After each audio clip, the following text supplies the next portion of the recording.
En nuestra casa.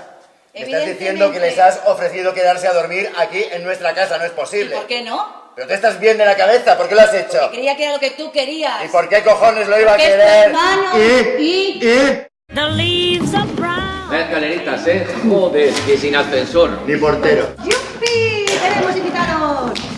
Yo solo me pregunto qué era eso tan divertido en el entierro de tu madre. ¿Cuando me reí? Sí, porque eso fue una risa, ¿verdad? Durante la incineración. ¿Dónde hemos estado esta tarde? En el crematorio. El crematorio, sí. Yo haría lo que fuese por ti.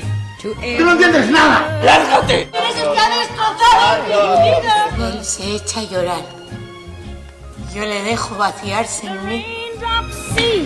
Es lo más asqueroso que he oído en mi vida. El matrimonio es una cuestión de equilibrio. ¡Voy a ir a un juez! ¡No podemos pasar una noche normal! ¡Yanka! Tú no quieres que nada cambie. Tú quieres que todo siga siendo como fue.